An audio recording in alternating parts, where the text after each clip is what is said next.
کتاب الوضو، وضو کا معنی ہوتا ہے صفا اور نور، یعنی صفائی اور نور، روشنی، اور وضو ان دونوں چیزوں کا سبب ہے۔ دنیا میں صفائی ہوتی ہے اور قیامت کے دن یہ اعضاء چمکیں گے، روشنی ملے گی۔ اسلام میں طہارت کو بنیادی مقام حاصل ہے۔ آپ صلی اللہ علیہ وسلم نے فرمایا الطہور شطر الایمان، شطر ہوتا ہے بہت بڑا حصہ، ایمان کا ایک بہت بڑا حصہ پاک صاف رہنا ہے۔ طہارت کے 4 مراتب ہوتے ہیں۔ نمبر 1، ظاہری جسم کو نجاستوں سے پاک رکھنا، حکمی بھی اور حصی بھی۔ حصی کا مطلب ہوتا ہے کہ جو نظر آ رہی ہو نجاست، اور حکمی کیا ہے؟ جیسے وضو نہیں رہا تو آپ کیا کرتے ہیں؟ بظاہر تو آپ کو کوئی گندگی نہیں لگی، لیکن آپ اس کو پاک کرتے ہیں، دوبارہ وضو کرتے ہیں۔ دوسرا ہے اپنے جسم اور اعضاء کو گناہوں سے بچانا، یہ بھی طہارت میں شامل ہے، یعنی ہاتھ سے، زبان سے کوئی ایسی بات نہ کرنا کہ جو گناہ کی ہو۔ نمبر 3، قلب کو، دل کو بدگمانی، حسد، میل کچیل سے پاک رکھنا، یہ بھی طہارت میں ہے۔ اور نمبر 4، باطن کو، یعنی انسان کے اندر جو کچھ ہے چھپا ہوا، اس کو غیر اللہ سے پاک کر دینا، ہر طرح کے شرک اور اللہ کے سوا جو کچھ ہے ان سب سے پاک کر دینا۔ یہ ہیں طہارت کے 4 درجے یا مرتبے۔ ابتدا کہاں سے ہوتی ہے؟ ظاہری نجاستوں کو دور کرنے سے، ظاہری اعمال میں گندگی کو دور کرنے سے۔ نتیجہ اور اثر اس کا کہاں جا لگتا ہے؟ دل پر۔ انتہا کیا ہوتی ہے اور آخری بات کیا ہوتی ہے؟ کہاں پہنچتا ہے معاملہ کہ انسان اللہ کے سوا کسی کا نہیں رہتا، یعنی جو مقام اللہ تعالیٰ کا ہوتا ہے والذین آمنوا اشد حبا للہ، پھر انسان کی محبت اللہ تعالیٰ سے ہر چیز سے بڑھ کے ہو جاتی۔ تو یہ طہارت کا اعلیٰ ترین مرتبہ ہے، اور یہ ایک دوسرے کے ساتھ ضروری بھی ہے۔ مثلا اگر آپ وضو تو خوب کر رہے ہیں، نمازیں تو پڑھ رہے ہیں، لیکن ساتھ جھوٹ بول رہے ہیں، چوری بھی کرتے ہیں، دوسرے پہ ہاتھ بھی چلا جاتے ہیں، تو طہارت نامکمل رہی۔ مثلا آپ زبان سے تو کسی کو کچھ نہیں کہتے، چپ رہتے ہیں، لیکن دل کے بڑے کھوٹے ہیں، بغض بھرا ہوا ہے، حسد بھرا ہوا ہے، تو یہ بھی طہارت کے خلاف ہے۔ مثلا آپ کسی کو تو کچھ نہیں کہتے، بغض اور حسد نہیں رکھتے، لیکن دل میں دنیا کی محبت کوٹ کوٹ کے بھری ہوئی ہے، تو طہارت نہیں ہے۔ دل میں اللہ کی محبت ہر چیز سے بڑھ کے ہو، کیسے پتہ چلے گی؟ اللہ کی خاطر سب کچھ قربان کر سکتی ہوں، لیکن یہ مرحلہ آخر میں آتا ہے۔ تو یہاں پہلے مرحلے کی بات ہے، اور امام بخاری یہاں یہ باب اس لیے لائے ہیں کہ سب سے پہلے جس چیز کا علم حاصل کرنا ضروری ہے وہ اپنے جسم کو پاک صاف کرنے کا، یعنی ظاہر کو، اور پھر اس سے عبادات ثابت ہوتی ہیں۔ عبادت ہوتی نہیں، قبول نہیں ہوتی عبادت جب تک کہ انسان پاک نہ ہو، اور پاکی کے لیے سب سے پہلا قدم وضو کرنا، جو دن میں انسان کم از کم 5 بار تو کرتا ہی ہے، زیادہ بھی کر سکتا ہے۔ بسم اللہ الرحمن الرحیم۔ باب ما جاء فی الوضوء وقول اللہ عز وجل اذا قمتم الى الصلاة فاغسلوا وجوہکم۔ وضو کے بارے میں اللہ سبحانہ وتعالی کا قول ہے اذا قمتم، جب کھڑے ہو تم، الى الصلاة، نماز کی طرف، فاغسلوا وجوہکم، تو اپنے چہروں کو دھو لو، وایدیکم، اور اپنے ہاتھوں کو، الى المرافق، کوہنیوں تک، وامسحوا، اور مسح کرو، برؤوسکم، اپنے سروں کا، وارجلکم، وارجلکم ہے، زبر کے ساتھ آنا چاہیے، اور اپنے پاؤں کو دھو لو، الی الکعبین، ٹخنوں تک۔ قال ابو عبداللہ، امام بخاری کہتے ہیں وبین النبی صلی اللہ علیہ وسلم، بیان کیا نبی صلی اللہ علیہ وسلم نے، انا، بے شک، فرض الوضو، وضو کا فرض، مرتن مرتن، ایک ایک بار دھونا ہے بس، یعنی فرض ادا ہو جاتا ہے ایک دفعہ دھونے سے۔ وتودع ایدن مرتین، آپ صلی اللہ علیہ وسلم نے کچھ مرتبہ 2 دفعہ بھی صرف دھویا، یعنی ایک دفعہ بھی دھویا اور 2 مرتبہ بھی دھویا، وثلاثن، اور 3 مرتبہ بھی، یعنی وضو کے اعضاء کو ایک مرتبہ دھونے سے فرض ادا ہو جاتا ہے، لیکن 2 دفعہ بھی دھویا جا سکتا ہے اگر پانی کم ہو، لیکن اگر پانی وافر ہو تو 3 مرتبہ دھونا افضل ہے۔ جس نے 1 مرتبہ دھویا اس کو آپ کافر یا فاسق نہیں کہہ سکتے۔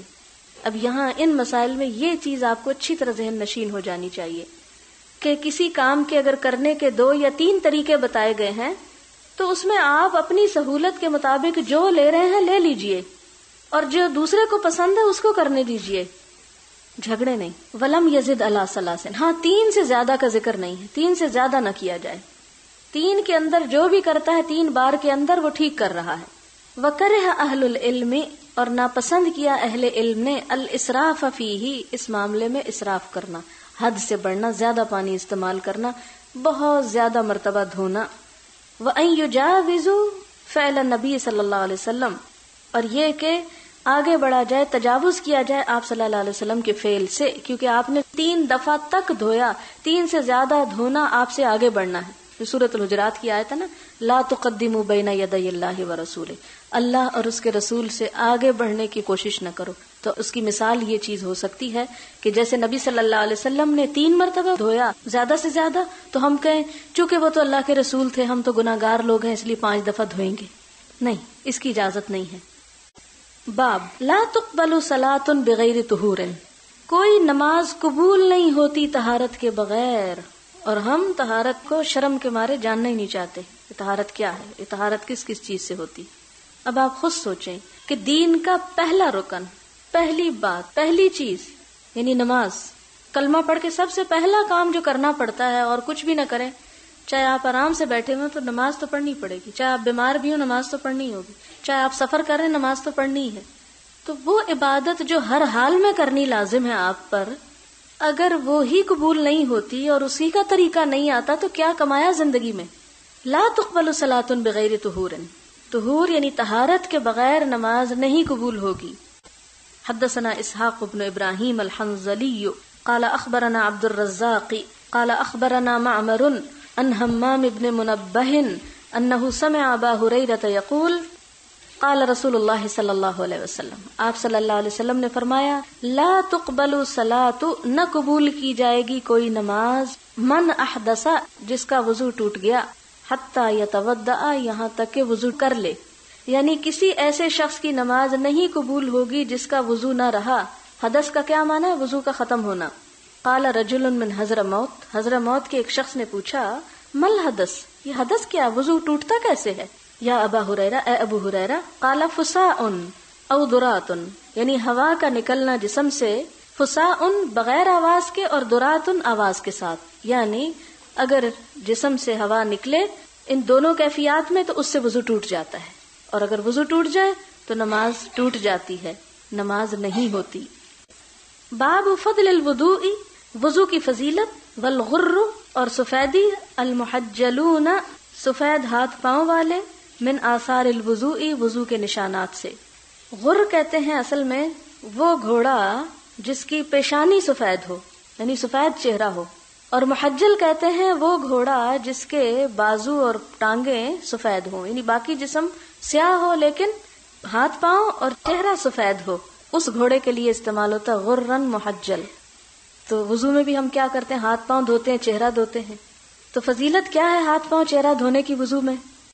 حدثنا يحيى بن بكير قال حدثنا الليث عن خالد عن سعيد بن ابي هلال عن نعيم المجمري قال رقيت مع ابي هريره على ظهر المسجد، میں چڑھ گیا، رقیت میں چڑھ گیا، ترقی اسی سے ہے، اوپر چڑھنا، عربی کا لفظ ہے بیسیکلی. ابو ہریرہ رضی اللہ تعالیٰ عنہ کے ساتھ علی ظہر المسجد، مسجد کی چھت پہ. اس سے کیا پتہ چلتا ہے؟ مسجد کی چھت پہ چڑھا جا سکتا ہے، بےدبی نہیں ہے. فتودع، تو انہوں نے وضو کیا، ہو سکتا ہے وضو کی جگہ اوپر ہو. فقالا، تو کہا، انی سمعت النبی صلی اللہ علیہ وسلم یقول، کہ میں نے نبی صلی اللہ علیہ وسلم کو فرماتے ہوئے سنا، ان امتی، کہ میری امت، یدعون، بلائی جائے گی، یوم القیامت، قیامت کے دن، غرن محجلین، سفید پیشانیوں والے، چمکتی پیشانیوں والے، چمکتے چہروں والے، چمکتے ہاتھ پاؤں والے، من آثار الوضوء، وضو کے نشانوں کی وجہ سے، وضو کے اعضاء کے چمکنے کی وجہ سے. فمن استطاع، تو جو کوئی استطاعت رکھتا ہو، منکم، تم میں سے، ان یطیلا، کہ لمبی کر لے، غرتہ، اپنی سفیدی، یعنی بڑھا لے اپنی سفیدی، فلیفعل، اسے چاہیے کہ کرے ایسا.